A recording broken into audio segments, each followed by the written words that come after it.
আল্লাহর নবীর প্রিয় কন্যা হযরত ফাতেমা একদিন ঘর থেকে ক্ষুধার্ত অবস্থায় আল্লাহর নবীর কাছে আসলেন। নবীজি মসজিদে নববীর সিঁড়ির মধ্যে বসে আছেন। নবীজির সামনে খাবারের ট্রাক, বিভিন্ন জায়গা থেকে কাফেলা ভর্তি ভর্তি খাবার নিয়ে আসা হয়েছে, বড় বড় কাফেলা ভর্তি খাবার। হযরত ফাতেমা এসে বলে, গো আব্বাজান, আমি আপনার প্রিয় কন্যা ফাতেমা আপনার কাছে একটা ছোট দরখাস্ত নিয়ে আসছি, আবেদন নিয়ে আসছি। আল্লাহর নবী ডাক দিয়া বলে, ফাতেমা কি আবেদন নিয়ে আসছো? আব্বাজান, আপনি হলেন মদিনার প্রেসিডেন্ট, কিন্তু প্রেসিডেন্টের ঘরে 3 দিন হয়ে যায় প্রেসিডেন্টের ঘরের চুলায় আগুন জ্বলে না। কয়দিন?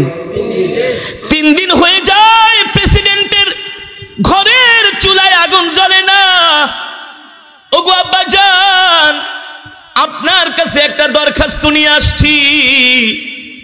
বিভিন্ন জায়গা থেকে কাফেলা ভর্তি ভর্তি খাবার নিয়ে আপনার সামনে হাজির হয়েছে। আপনার সামনে খাবারের বস্তা ভর্তি ভরা খাবার, বস্তা ভর্তি ভরা খাবার। আব্বাজান, বেশি না, আমাদেরকে 3 কেজি আটা দেন, যে আটা দিয়া কয়েকটা রুটি বানাবো। আপনিও তো 3 দিন পর্যন্ত কিছু খান না। আমার কলিজার টুকরা হাসান হুসাইন 3 দিন পর্যন্ত কিছু খায় না। আমার প্রাণের স্বামী আলী 3 দিন পর্যন্ত কিছু খায় না। আমার আলী ক্ষুধার যন্ত্রণায় কথা বলতে পারে না। আমার আলী না খেতে খেতে আমার আলীর শরীর একেবারে শুকায় গেছে। আব্বাজান, আমিও 3 দিন পর্যন্ত কিছু খাই না। যদি এখান থেকে 3 কেজি আটা দিতেন, রুটি বানাইতাম, ফ্যামিলির সদস্যরা মিলে আমরা খাইতাম, আপনিও খাইতেন, আমাদের আশেপাশে যারা চাকর বাকর আছে তারাও খেত। ওগো আব্বাজান, ফিরিয়ে দিয়েন না, 3 কেজি আটা আমাকে আপনি দেন। এই কথা শোনার পরে আল্লাহর নবী বলে, ফাতেমা, ও ফাতেমা, আমি তোমাকে শুধু 3 কেজি আটা না, আমি যদি তোমাকে 3টা আটার বস্তা ধইরা দিয়া দেই, কেউ আমাকে জিজ্ঞেস করবে না। আছে কারো ক্ষমতা? আছে কারো পাওয়ার আল্লাহর নবীকে জিজ্ঞেস করার? তিনি তো মদিনার প্রেসিডেন্ট রহমাতুল্লিল আলামিন। বলে, ফাতেমা, তুমি জানো না তুমি আমার কাছে 3 কেজি আটা চেয়েছো? ও ফাতেমা, ওই বদরের প্রান্তরে আমার অনেক সাহাবীরা শহীদ হয়ে গেছে, তাদের ঘরে খাবার নাই, তাদের চুলায় আগুন জ্বলে না, তাদের অনেক এতিম সন্তানেরা না খেয়ে আছে, তাদের বিধবা স্ত্রীরা না খেয়ে আছে। যতক্ষণ পর্যন্ত আমি তাদের ঘরে খাবার পৌঁছে দিতে না পারবো, ততক্ষণ পর্যন্ত আল্লাহর নবীর ঘরে 1 ছটাক আটাও যাবে না। বর্তমানে যারা রাষ্ট্র চালায়, রাষ্ট্র পরিচালনা করে, যারা পৃথিবীর নেতৃত্ব দেয়, রাষ্ট্রের নেতৃত্ব দেয়, তারা যদি আল্লাহর নবীর এই আদর্শ চরিত্রগুলো মানে, তাহলে পৃথিবীর কোন রাষ্ট্রের মধ্যে খাবারে, দ্রব্যে কখনো মানুষ কষ্ট পায় না। ঠিক কিনা বলেন? এই যে টেলিভিশনে এত টক শো হয়, এত নেতাকে নিয়ে টক শো হয়, কোনদিন কি শুনছেন আল্লাহর নবীর জীবনে নিয়ে টক শো করছে? শুনছেন আল্লাহর নবী কিভাবে রাষ্ট্র চালিয়েছিলেন? তার পররাষ্ট্রনীতি কি ছিল, স্বরাষ্ট্রনীতি কি ছিল, তিনি কিভাবে মানুষের মাঝে, অভাবীদের মাঝে খাবার বন্টন করতেন, কিভাবে তিনি নিজে না খাইয়ে মানুষকে খাওয়াইতেন, নিজে ছিঁড়া কাপড় পরে সেই বদরের এতিম সন্তানদের ঘরে নতুন কাপড় কিনে দিতেন। আল্লাহু আকবার। আপনারা শোনেন নাই আজ পর্যন্ত টেলিভিশনের মধ্যে আল্লাহর নবীর 63 বছরের জিন্দেগি নিয়ে তারা টকশো করে, 4 খলিফার জীবনী নিয়ে তারা টকশো করে? কারণ পৃথিবীতে যারা আছে, যারা রাষ্ট্র পরিচালনা করে, তারা জানে আল্লাহর নবীর আদর্শ নিয়ে যদি টকশো করা হয়, আল্লাহর নবীর আদর্শ যদি মানা হয়, তাহলে তাদের চুরি চামারি বন্ধ হয়ে যাবে। ঠিক কিনা বলেন? এই কারণেই তো আমাদের নবী আমাদের জন্য আদর্শ। সুবহানাল্লাহ বলেন, আরো জোরে সুবহানাল্লাহ বলেন। ওই দিন দেখলাম টেলিভিশনে একটা রিপোর্ট করছে, হবিগঞ্জের একজন এমপি, নাম হলো কি জানি, ব্যারিস্টার সুমন। ব্যারিস্টার সুমন নাকি রাত্রবেলা রিক্সায় চড়া চড়া মানুষের দুঃখ দুর্দশা দেখে, বুঝেন না? ব্যারিস্টার সুমন নাকি নিজের হাতে ময়লা পরিষ্কার করে। ওই টেলিভিশনের নিউজে বলা হয়েছে যে 1450 বছর আগে 4 খলিফা যেভাবে রাষ্ট্র চালাইছে, হযরত ওমর যেভাবে মানুষের দুঃখ ঘুরা ঘুরা দেখছি, সেই মিস্টার সুমন নাকি এমন ভাবে রাষ্ট্র পরিচালনা করতেছে, তার এলাকায় এভাবে মানুষকে সেবা করতেছে। আমি এই নিউজটা পড়ে আমি কমেন্ট করলাম, 4 খলিফা তো দূরের কথা, হযরত ওমরের মতো রাষ্ট্র পরিচালনা তো দূরের কথা, তাদের একটা পশমের যোগ্য কোনোদিন পৃথিবীর রাষ্ট্রপ্রধানরা হতে পারবে না। ঠিক কিনা বলেন? রাষ্ট্রপ্রধানরা হতে পারবে না। ব্যারিস্টার সুমন এমপি হয়েই এই আগামী 3 দিনের মধ্যে হবিগঞ্জে এখন একটা তিনি কনসার্ট করবেন বাংলাদেশের সব শিল্পীদেরকে নিয়ে। কি করবেন? কনসার্টে তো সোয়াব হইব, ঠিক না? না, ওই যে তারা গান করবে, ঢোল তবলা বাজাবে, খুব সোয়াব হবে। তিনি 5 লক্ষ টাকার ফুটবল কিনে দিছে শিশুদেরকে খেলা করার জন্য, ফুটবল খেলার জন্য। খুব সোয়াবের কাজ নাকি? খুব সোয়াবের কাজ। যদি তারা সত্যিকার অর্থে আল্লাহ রাসূলের আদর্শ অনুসরণ অনুকরণ করত, সাইয়েদনা আবু বকর, সাইয়েদনা ওমর, সাইয়েদনা উসমান ইবনে আফফান, সাইয়েদনা আলী কাররামাল্লাহু ওয়াজহা, তাদের যদি অনুসরণ অনুকরণ করত, তাহলে তারা সর্বপ্রথম বিজয়ী হয়ে ঘোষণা করত, আমার এলাকার সব যুবকদেরকে বাধ্যতামূলক নামাজ পড়তে হবে। আসলটার খবর নাই, নকলটা লয়া টানাটানি। হ্যাঁ, যদি সে বলতো যে আমি প্রতিটা এলাকায় এলাকায় মসজিদ ভিত্তিক আমি মক্তব পরিচালনা করব আমার অর্থ দিয়া, যাতে আমার এলাকার কোন শিশু কোরআন শিক্ষা থেকে বঞ্চিত না হয়, ঠিক কিনা বলেন?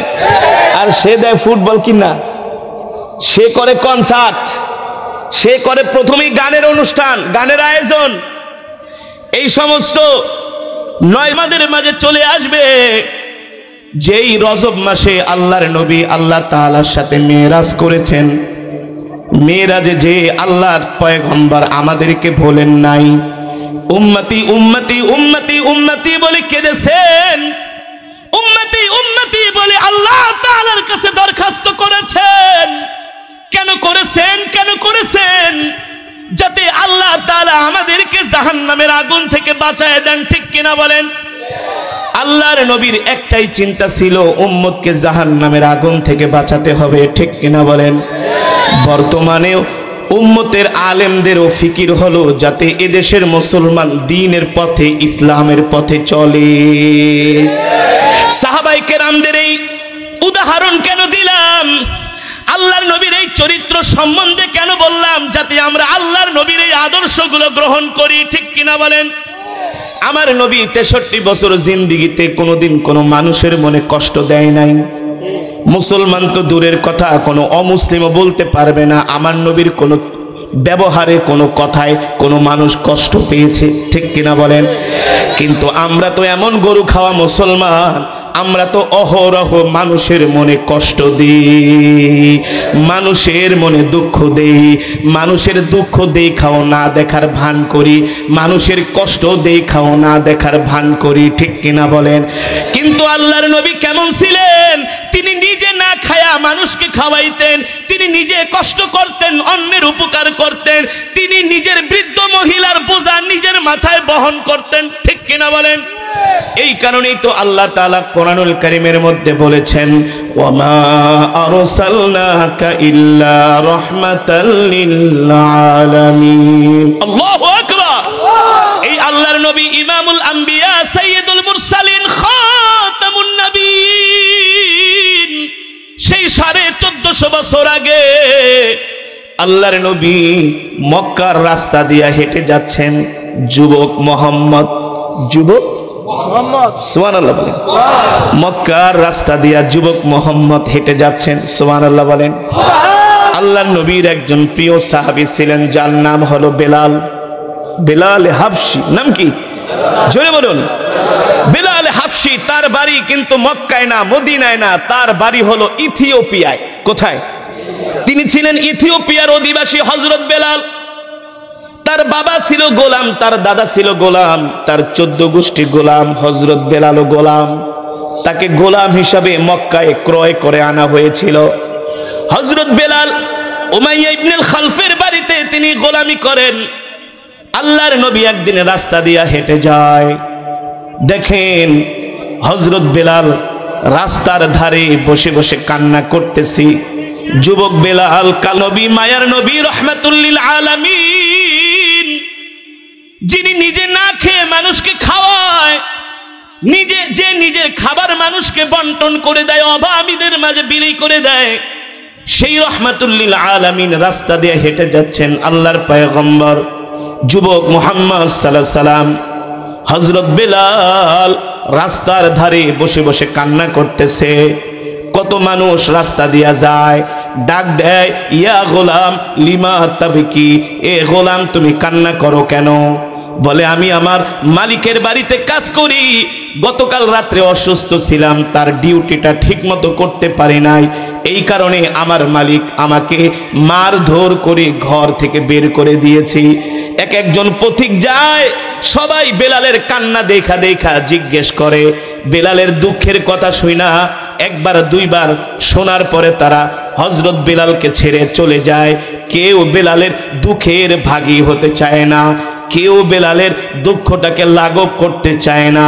বেলাল মানুষের কাছে দুঃখের কথা বলতে বলতে একেবারে হতাশ হয়ে গেছে।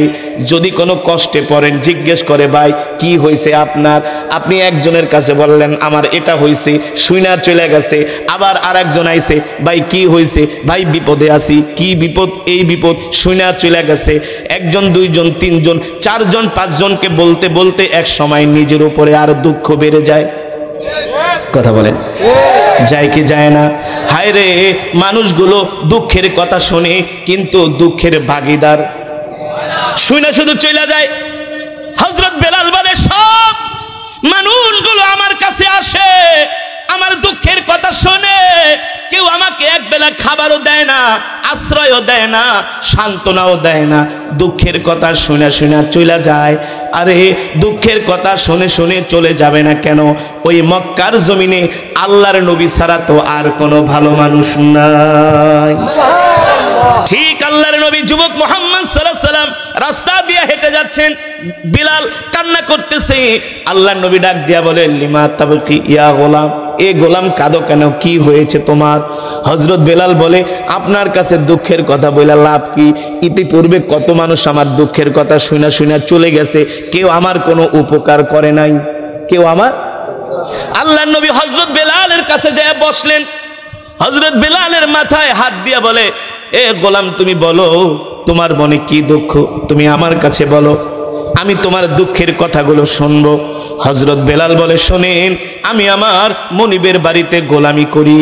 গতকাল রাত্রে মনিবের বাড়িতে মেহমান আসছি, আমাকে অনেকগুলো জব পিসার জন্য আমাকে দেয়া হয়েছে, কিন্তু আমি এতটা অসুস্থ, আমার শরীরে এমন জ্বর, আমি তার কাজগুলো সঠিকভাবে করতে পারি নাই।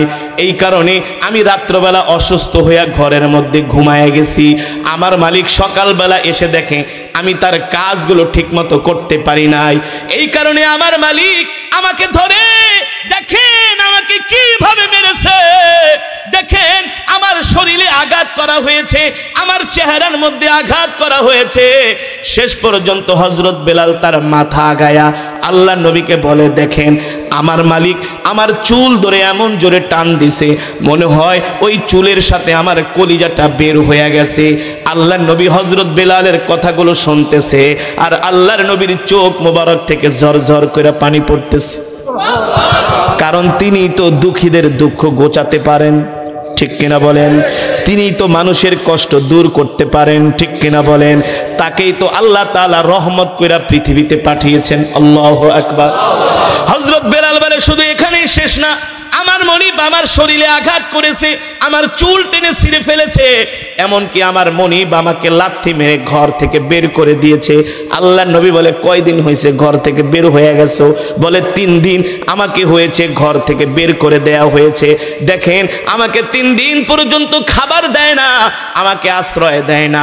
আমি এই রাস্তার ধারে বসে আছি, কত মানুষ আসে আমার দুঃখগুলো শোনে, সবাই আমার দুঃখের কথাগুলো শুনা চলে যায়, কেউ আমার কোনো উপকার করে না। এই কথা বলে হযরত বেলাল কান্নায় ভেঙে পড়লেন।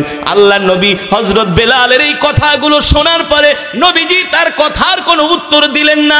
আল্লাহর নবী সোজা বাড়ির দিকে হাঁটা শুরু করলেন। হযরত বেলাল পিছন দিক থেকে তাকায়া আল্লাহর নবীকে ডাক দেয়া বলে, ও যুবক, আপনিও তো আরো 10 জনের মতো আমার দুঃখগুলো শুনে চলে গেলেন, আপনি তো আমার দুঃখের ভাগিদার হইলেন না।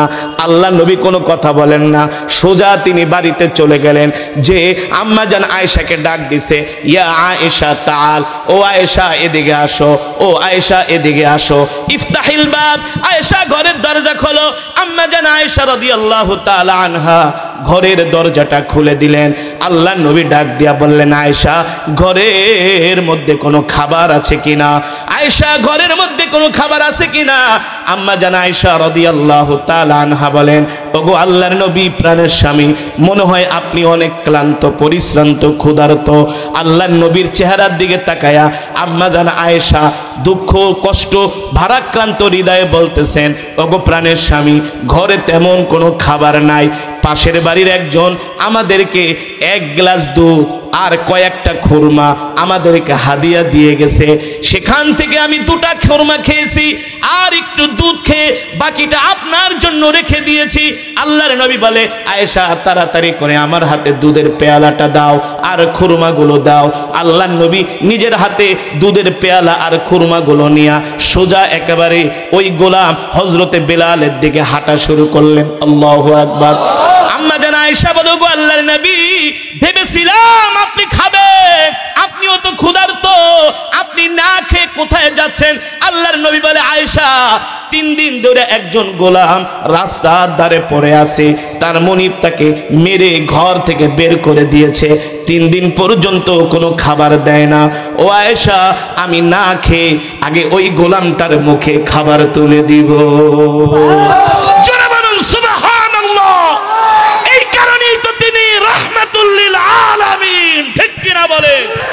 এ কারণে আল্লাহ তাআলা কোরআনুল কারীমের মধ্যে বলছেন, লাকাদ জাআকুম রাসূলুম মিন আনফুসিকুম আজিজুন আলাইহি মা আনিতুম হারিসুন আলাইকুম বিল মুমিনিনা রাউফুর রহিম।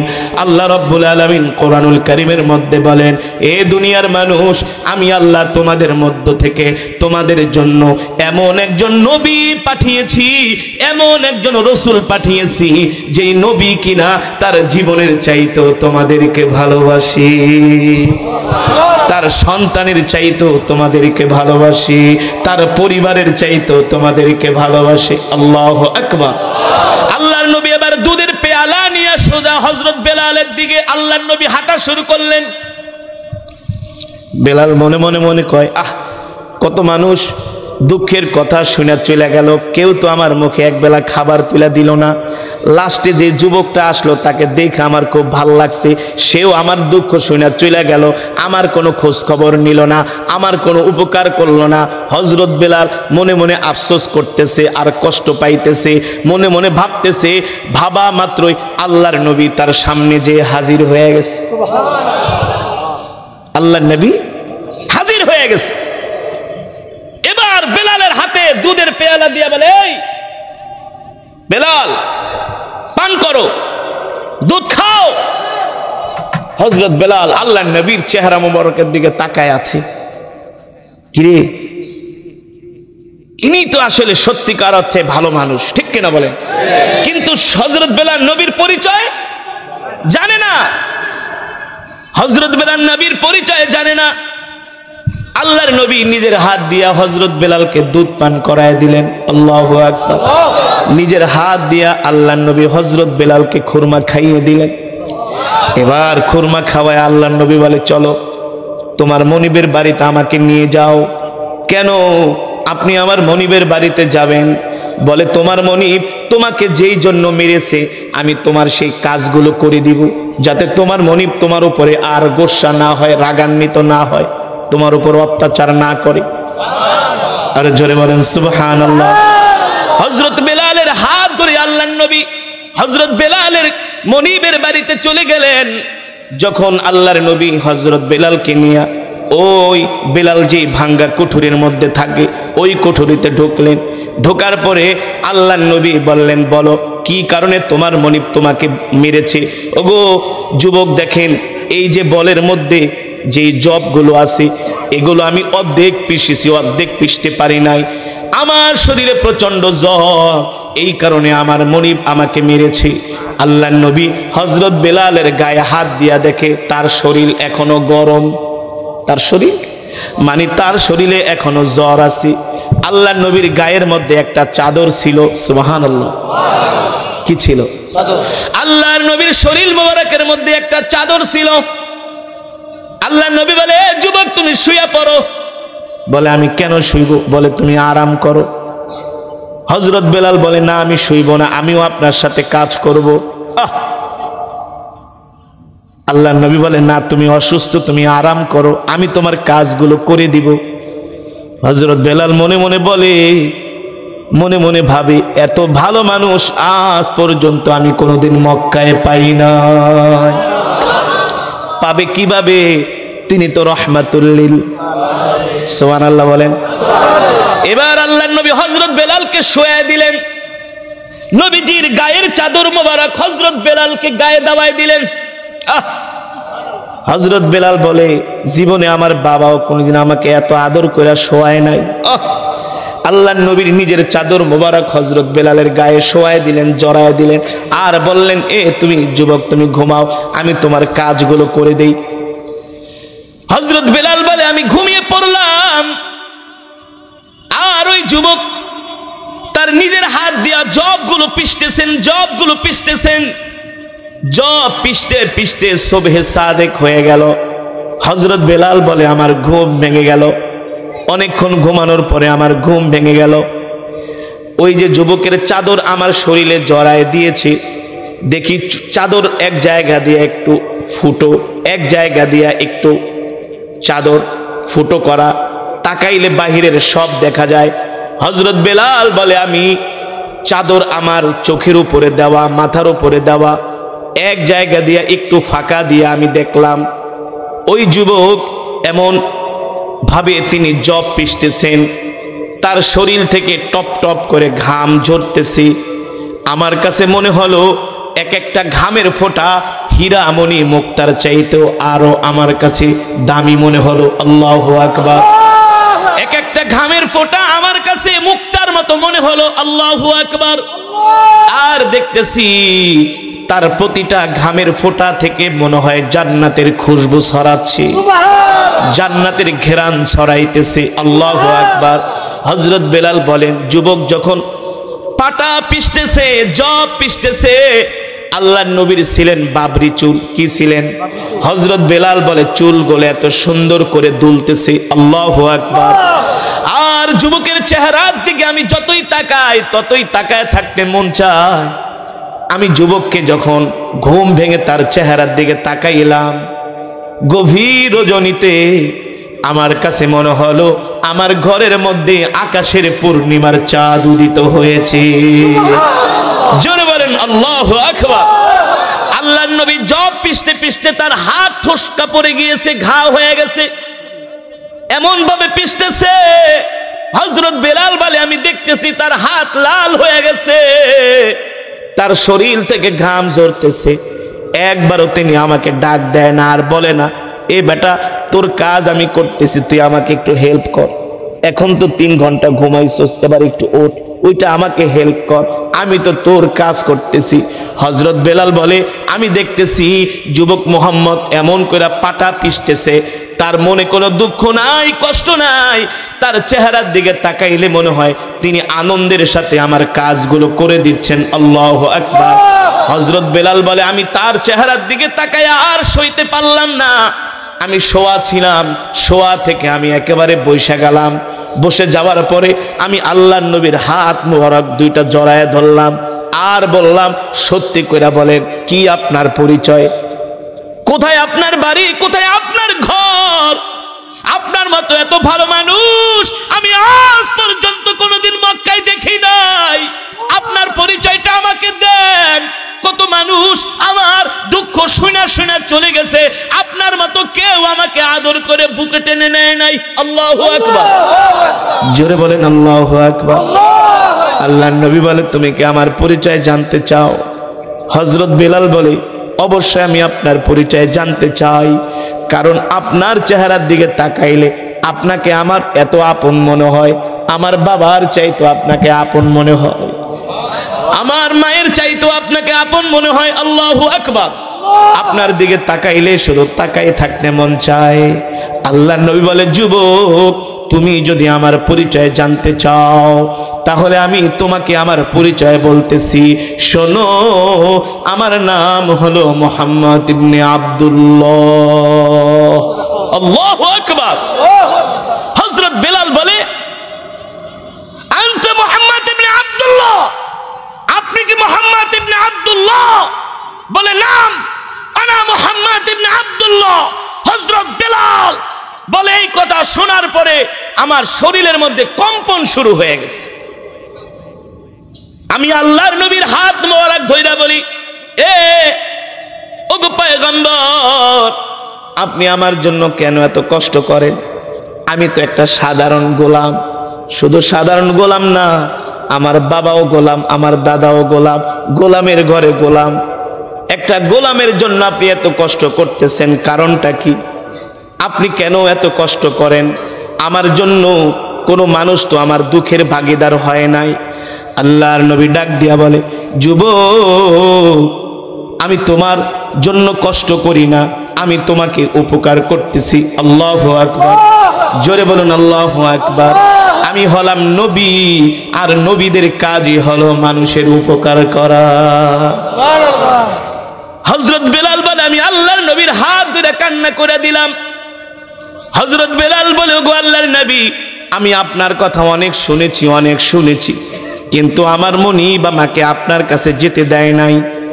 আপনার নামে অনেক মিথ্যা কথা বলেছে, আপনার নামে মিথ্যা তথ্য ছড়িয়েছে, প্রোপাগান্ডা ছড়িয়েছে, বলেছে আপনি নাকি মিথ্যাবাদী, আপনি নাকি মিথ্যা নবী। বলেন নাউজুবিল্লাহ। আপনি নাকি নিজে বানায়া বানায়া কবিতা বলে, কোরআন বলে চালায় দেন।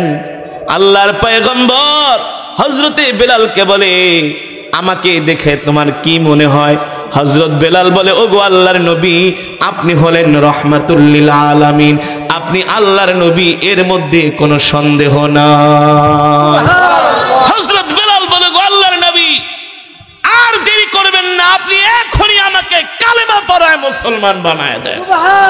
হযরত বেলাল আল্লাহর নবীর এই আদর্শ, চরিত্র, আখলাক দেখে, মানুষের প্রতি নবীজির ভালোবাসা দেখে হযরত বেলাল বলে, আমার গা শিউরে গেছে, আমার শরীরে কম্পন শুরু হয়ে গেছে। এই পয়গম্বরের দিকে যতই তাকাই ততই তাকায় থাকতে মন চায়। নবী আপনি সত্য নবী, কোনো সন্দেহ নাই, আপনি এখনই আমাকে কালেমা পড়ে মুসলমান বানায় দেন। হযরত বেলাল বলে, আমি কালেমা পড়ে মুসলমান হয়ে গেলাম। মুসলমান হওয়ার পরে আমি আমার মনিবের কাছে যেয়ে বলছি, এই শোনেন, আপনি আমার মনিব হতে পারেন, আমি আপনার গোলাম হতে পারি। আপনার কাছে দ্ব্যর্থহীন কণ্ঠে আমি ঘোষণা দিচ্ছি, আপনি আমার দুনিয়ার একটা সাধারণ মনিব হতে পারেন, কিন্তু আজকে কিন্তু আমি আমার আসল মনিবের সন্ধান পেয়ে গিয়েছি। হযরত বেলালের মনিব বলে, কার সন্ধান পেয়েছো? বলে, আমি আল্লাহর পয়গম্বর মুহাম্মদ সাল্লাল্লাহু আলাইহি সাল্লামের হাতে হাত রেখে কালেমা পড়ে মুসলমান হয়েছি। সুবহানাল্লাহ বলেন।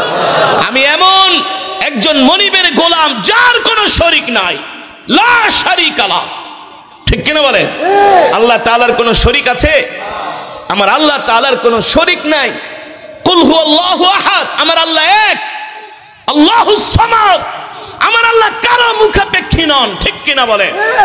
লাম ইয়ালিদ ওয়া লাম ইউলাদ ওয়া লাম ইয়াকুল লাহু কুফুয়ান আহাদ। তার রবের কেউ সমকক্ষ হতে পারে?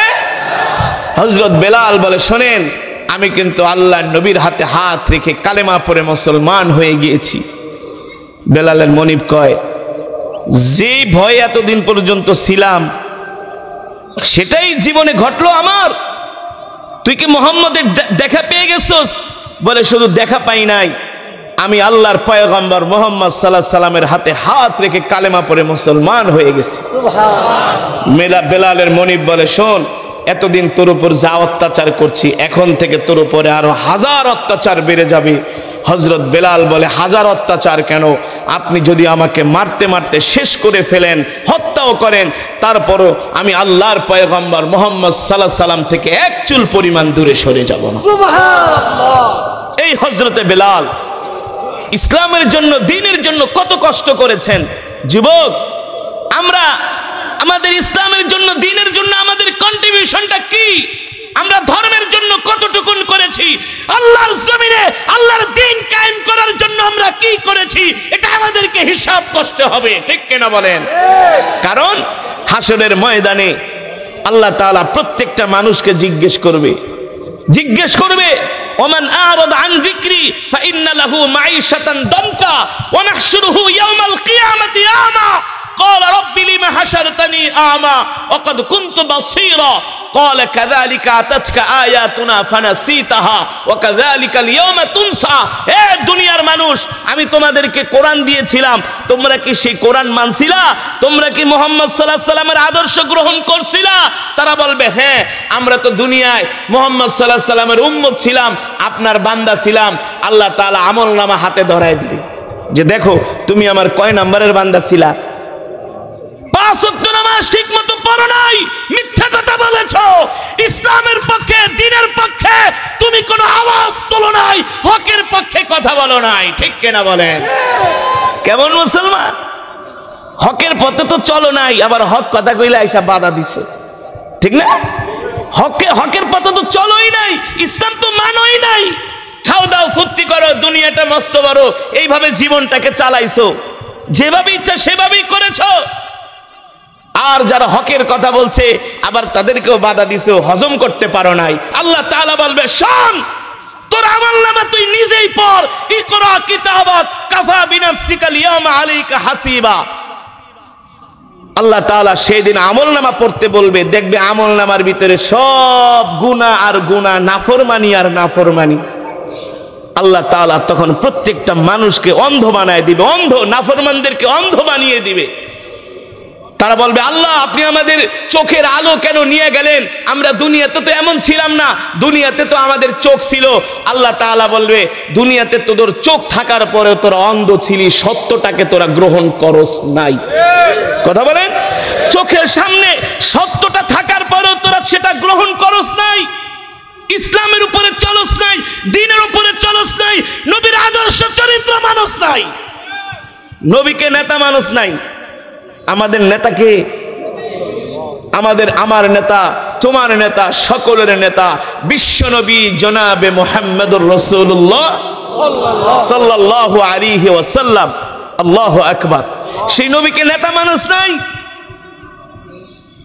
আজকে আমি আল্লাহ তোদেরকে অন্ধ করে দিব, অন্ধ। তখন তারা অন্ধ অবস্থায় উঠবে আর ইয়া নাফসি ইয়া নাফসি বলবে। আল্লাহ আমাদের ক্ষমা করে দেন। আল্লাহ তাআলা বলবে, দুনিয়াতে তোরা আমাকে ভুলে গেছস, আজকে আমিও তোদেরকে ভুলে গেছি। কথা স্ট্রেট কাট। দুনিয়াতে তোরা আমাকে ভুলে গেছস, আমিও আল্লাহ তোদেরকে হাসরের ময়দানে ভুলে গেছি। এখন আর ক্ষমা করার কোনো সুযোগ, অনেক ছাড় দিয়েছি আমি আল্লাহ। 63 বছর, 70 বছর, 80 বছর, 100 বছর জিন্দেগি দিয়েছি, কিন্তু আমার হুকুম, আমার বিধান মানুষ নাই। এই কারণে আমি আল্লাহ আজকে তোদেরকে আর ছাড় দিব না। আজকে তোদেরকে জাহান্নামের আগুনে জ্বালাবো, পৃথিবীর কোনো শক্তি তোদেরকে বাঁচাতে পারবে না।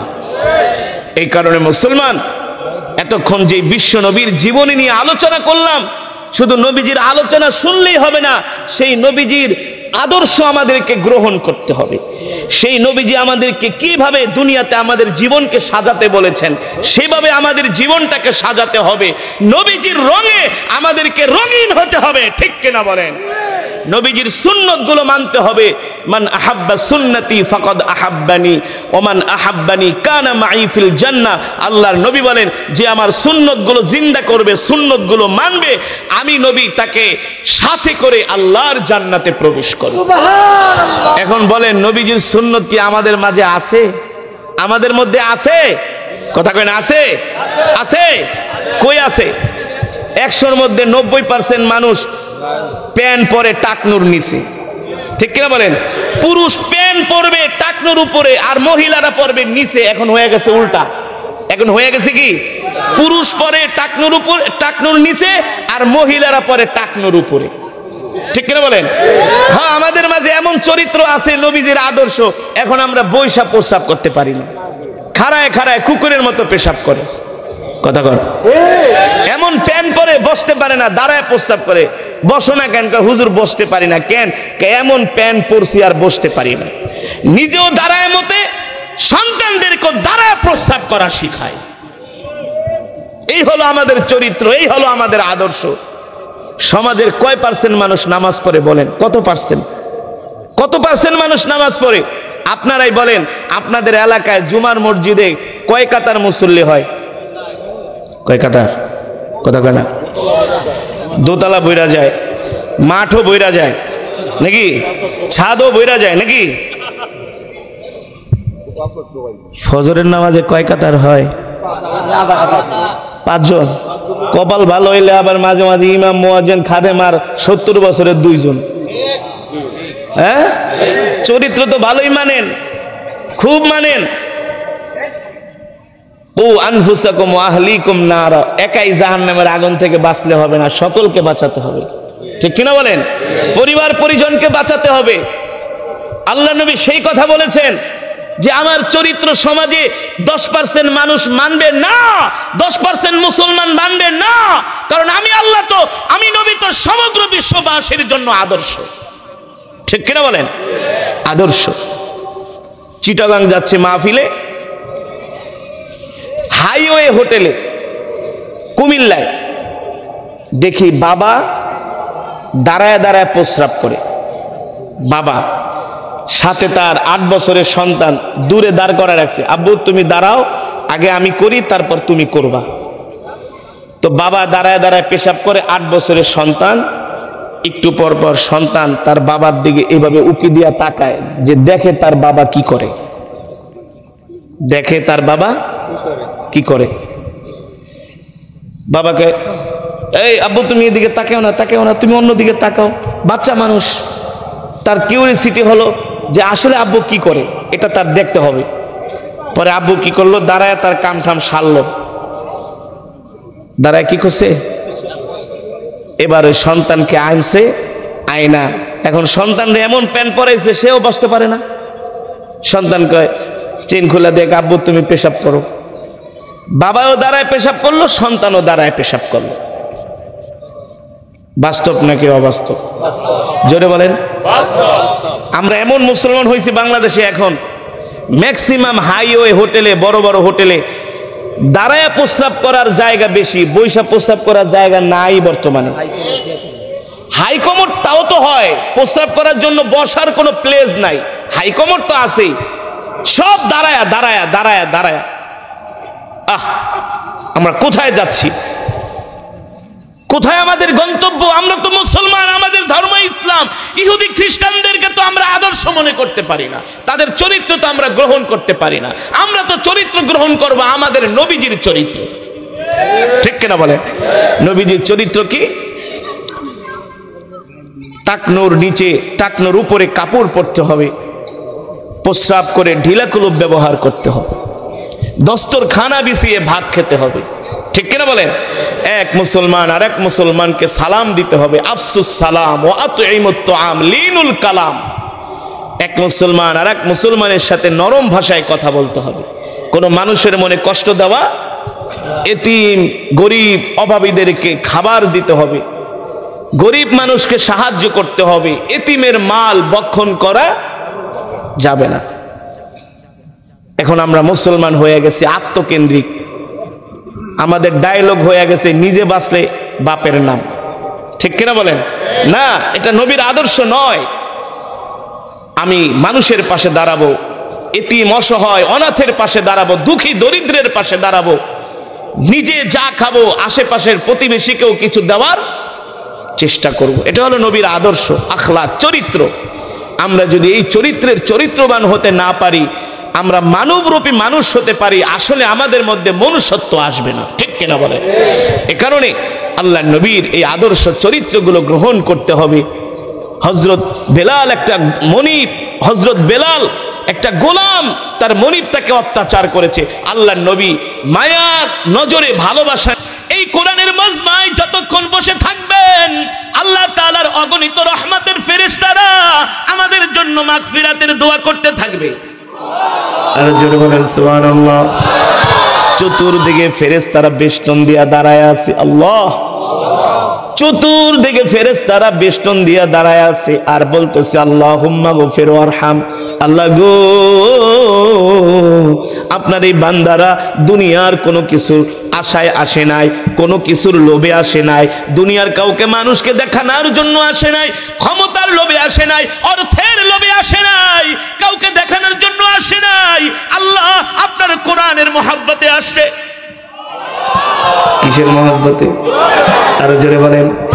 এই যে আমি কোরআন পড়েছি, অনেক আল্লাহর বান্দারা দৌড়ায় দৌড়ায় আসছে, আসছে না? অনেক যুবকেরা দৌড়ায় আসছে, অনেক বৃদ্ধরা দৌড়ায় আসছে।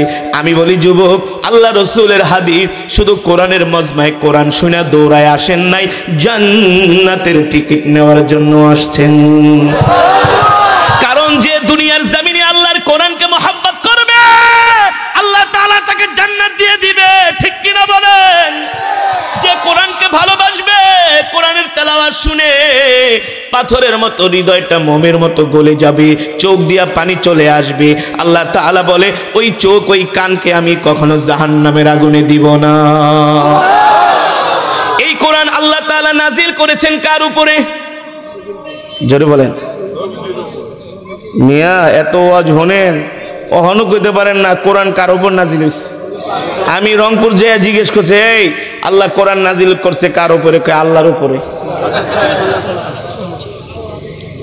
আল্লাহ তাআলা কোরআন নাজিল করেছেন আপনার আমার প্রিয় নবী, প্যারা নবী, ইমামুল আম্বিয়া, সাইয়্যিদুল মুরসালিন, খাতামুন নবিয়্যিন, যার পরে আর কোন নবীর আগমন এই পৃথিবীতে হবে না।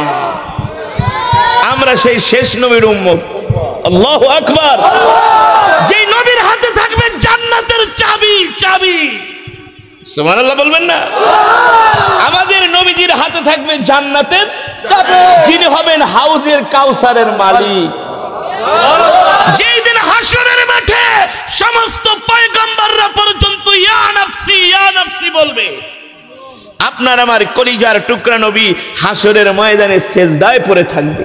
বুখারীর বর্ণনায় আসছে, সেই দিন সমস্ত পয়গম্বররা ইয়া নাফসি বলবে। কেউ যাবে পয়গম্বর আদম আলাইহিস সালামের কাছে, কেউ যাবে পয়গম্বর মুসা আলাইহিস সালামের কাছে, কেউ যাবে পয়গম্বর ইব্রাহিম আলাইহিস সালামের কাছে। পয়গম্বর মুসা বলবে, ভাইরে আমার কাছে আইসা লাভ নাই, আমারও একটু ঝামেলা আছে। কি আছে? একটা থাপ্পড় মারছিলাম, মরে গেছে, বুঝি নাই, আমি পারুম না। মুরসালিন, খাতামুন নবিয়্যিন, তার কাছে চলে যাও। একমাত্র তাকেই হাসরের ময়দানে আজকে সুপ্রিম পাওয়ার দেওয়া হয়েছে। সুপ্রিম, একেবারে বিশাল পাওয়ার দেওয়া হয়েছে আমার নবীকে। আল্লাহর নবী হাসরের ময়দানে সেজদায় পড়ে ইয়া উম্মতি বলে কাঁদতে থাকবেন। আল্লাহ তাআলা জিবরাইলকে বলবে, জিবরাইল যাও আমার হাবিবকে যেয়ে বলো, আমার হাবিব যাতে তার সেজদা উঠায়। আমি আমার হাবিবের কান্না সহ্য করতে পারি না, কারণ তিনি আমার হাবিব, তিনি আমার বন্ধু। এই হাবিব আবার ওই হাবিব না যে গাজার ব্যবসা করে, হ্যাঁ? এই হাবিব ওই হাবিব না যে ফেন্সিডিলের ব্যবসা করে, ঠিক কিনা বলেন? এই হাবিব হলেন আল্লাহর বন্ধু, ঠিক কিনা বলেন? আল্লাহ তাআলা বলেন, নবী সমস্ত পয়গম্বররা আমার সাথে দোস্তি করেছে আগ বাড়ায়া।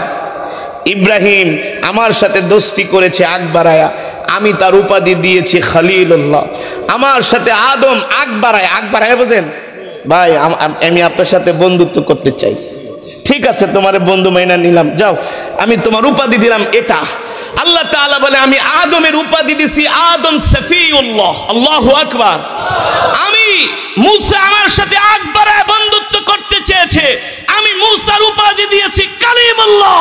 আমি পয়গম্বর ঈসার উপাধি দিয়েছি ঈসা রূহুল্লাহ। হাবিব, আপনি আমার কেমন হাবিব জানেন? আপনি আমার সাথে আগ বাড়ায়া বন্ধুত্ব করতে আসেন নাই, আমি আল্লাহ আপনার সাথে আগ বাড়িয়ে বন্ধুত্ব করতে গিয়েছি। হাবিব, আমি আপনার সাথে বন্ধুত্ব করতে চাই। আল্লাহু আকবার। হাবিব, আপনি কি আমাকে বন্ধু হিসেবে গ্রহণ করবেন? আমি আপনার বন্ধু হতে চাই। আপনি হলেন হাবিবুল্লাহ। আল্লাহু আকবার। এই যে আমি একটু আগে যে তেলাওয়াত করেছি, খেয়াল করছেন? ইন্নাল্লাহা ওয়া মালাইকাতাহু ইউসাল্লুনা, এই যে একটু আগে আমি তেলাওয়াত করেছি যে সূরা, এই সূরার মধ্যে আল্লাহ তাআলা বলছেন নবী আপনি আমার এমন হাবিব, এমন দোস্ত, এমন বন্ধু। কেমন বন্ধু? সারা পৃথিবীর মাখলুক গুলো আমার ইবাদত করে, আমার তাসবিহ পাঠ করে, ঠিক কিনা বলেন?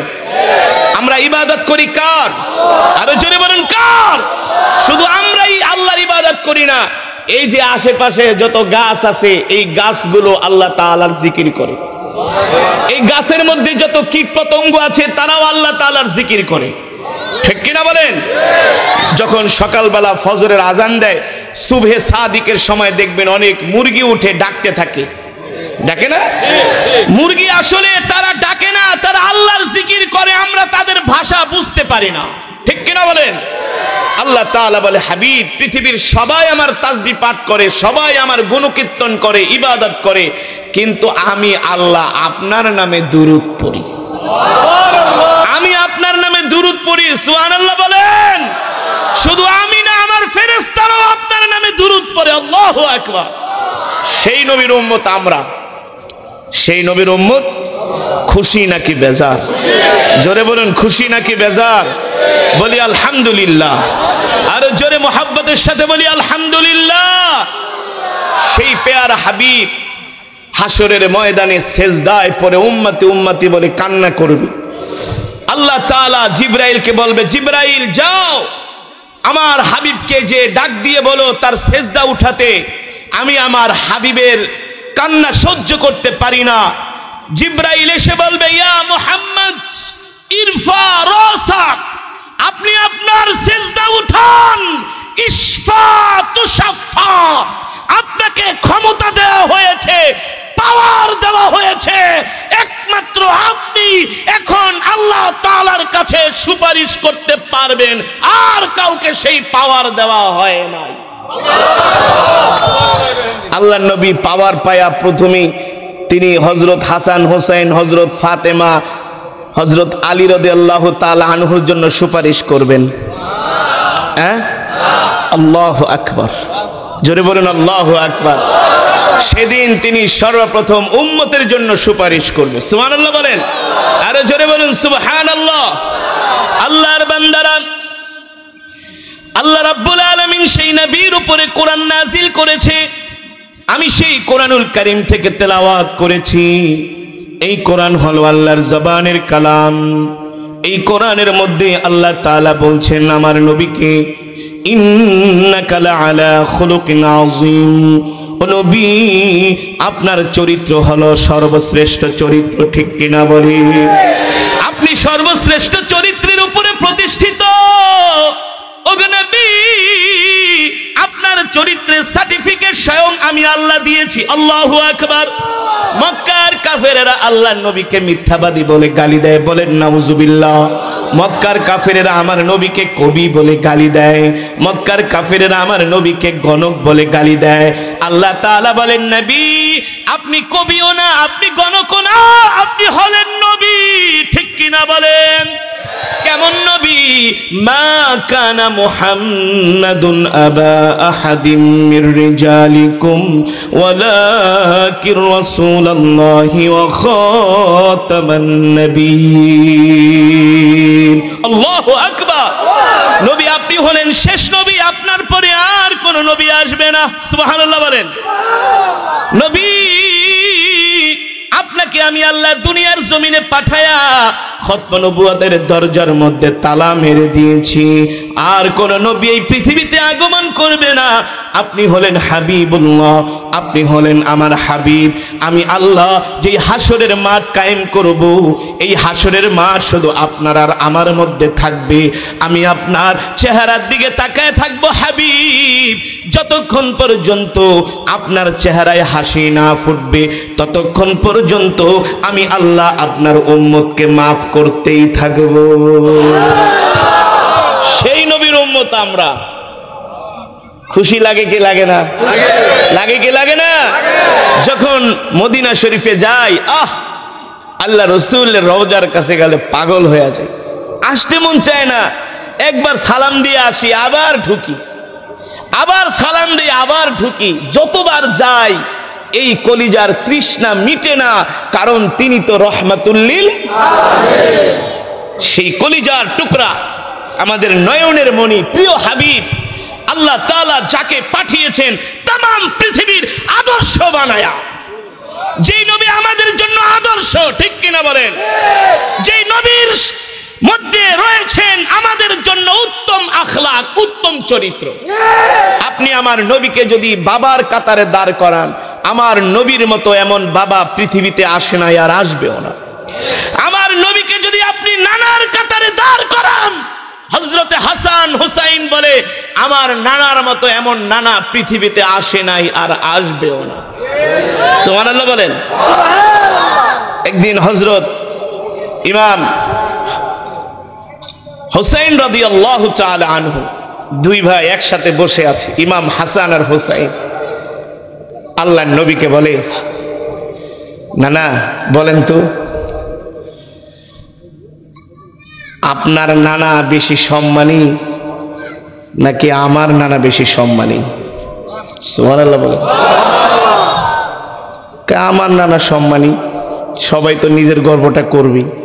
আপনার নানার নাম কি? কয় আমার নানার নাম হলো আব্দুল ওয়াহাব। আব্দুল ওয়াহাব রে কে চিনে? কে চিনে?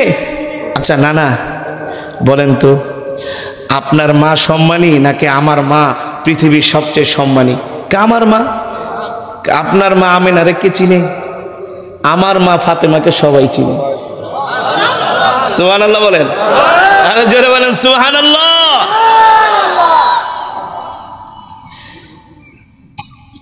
কেন তোমরা এই প্রশ্ন করলা?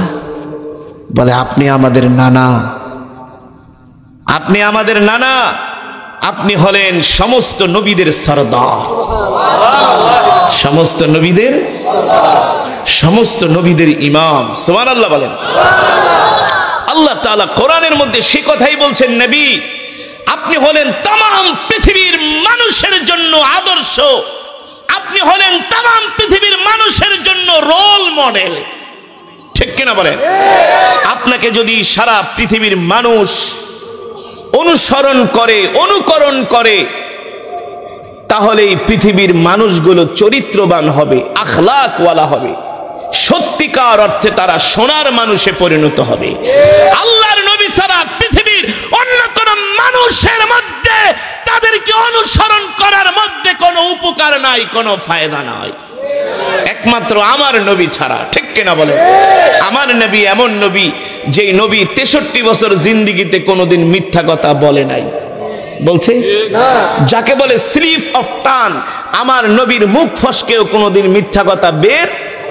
আমার নবী ছিলেন রাষ্ট্রপ্রধান, কেউ বলতে পারবে না আমার নবীর শাসন আমলে মদিনায় কোনো কুকুর না খেয়ে মরেছে।